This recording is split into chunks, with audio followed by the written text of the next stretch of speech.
துறைமுகங்கள் மற்றும் சிவில் விமான சேவைகள் பிரதி அமைச்சர் ஜனித ருவன்கொடி துவக்கு இன்று சனிக்கிழமை மட்டக்களப்பிற்கு விஜயம் மேற்கொண்டு பல்வேறு அபிவிருத்தி திட்டங்கள் தொடர்பில் பார்வையிட்டதுடன் சம்பந்தப்பட்ட அதிகாரிகளுடன் கலந்துரையாடலிலும் ஈடுபட்டுள்ளார்.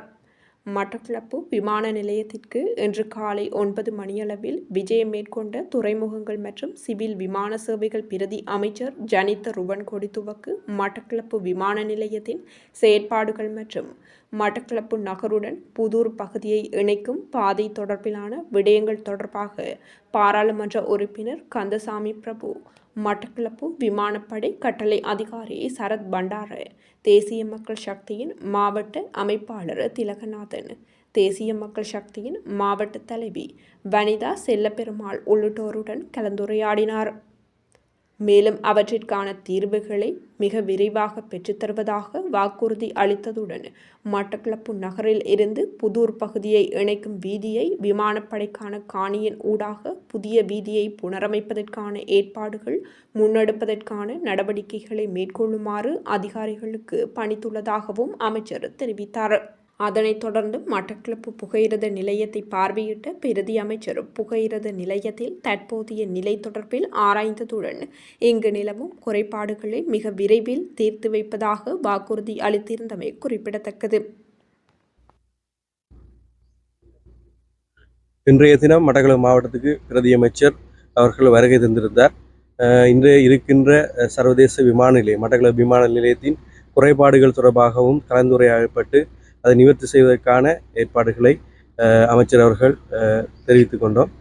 அடுத்ததாக இந்த எங்களுக்கு விடுவிக்கப்பட வேண்டிய பாதை தொடர்பான விடயத்தையும் களத்தில் சென்று பார்வையிட்டதுடன் இந்த பாதை விடுவிப்புக்கு தேவையான நிலத்தினை அந்த பிரதேச மக்களுக்கு பாதிப்பு இல்லாத வகையில் ஏர்ஃபோர்ஸுக்கு சொந்தமான இடத்திலே நாங்கள் அந்த இடத்தை வழங்கி அதனூடாக பாதை திறப்பதற்கூடாக வேலை திட்டத்தை ஆரம்பிக்க இருக்கின்றோம். அதனூடாக பாதையை அமைப்பதற்கு அந்த புதிய பாதையை அமைப்பதற்கு தேவையான ஆடிஏ ஊடாகவும் உள்ளூர் திணைக்களங்களின் ஊடாகவும் தொடர்புபடுத்தி அந்த பாதை அமைப்புக்கு தேவையான விடயங்களை விடுவிப்புக்கு தேவையான விடயங்களை வெகு விரைவாக மேற்கொள்ள இருக்கின்றோம். මඩකලපුව දිස්ත්‍රික්කයේ විශේෂ සංචාරයකට එකතු වුණා.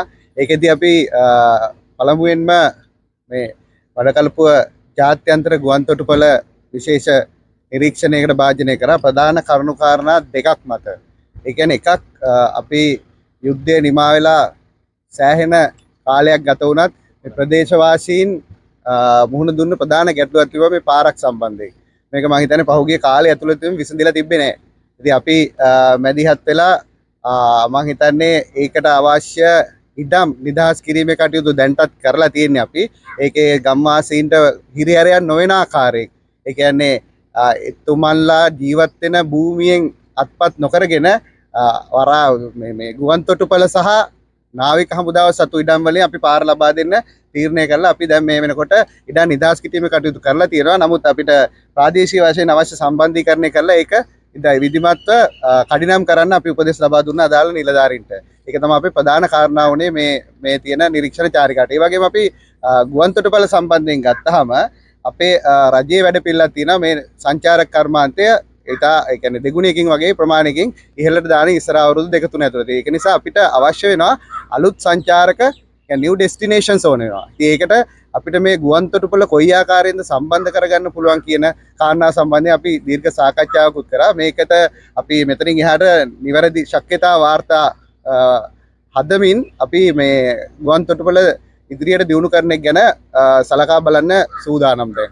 ඒ වගේම දිස්ත්‍රික්කයේ පැත්තෙන් ගත්තාම අපි අමාත්‍යාංශයක් විදිහට මේ වෙනකොට විතා විශාල මුදල් ප්‍රමාණයක් අපි වෙන් කළා තියෙනවා මේවර අයවැය වුණොත්. ඉතින් ඒක නිසා යටිතල පහසුකම් කියන්නේ මාර්ග සංවර්ධනයේ උතුරු නැගෙනහිර මොන ආකාරයට සිද්ධ වෙන්න ඕනේ මේ වෙනකොට අපි මේ මෙතනින් පස්සේ අපි යනවා RDA ඉංජිනේරුවන් මුණ ගැහෙන්න යනවා. ඒ වගේම දුම්රිය ස්ථානට යනවා, CTB බස් ස්ටෑන්ඩ් වලට යනවා.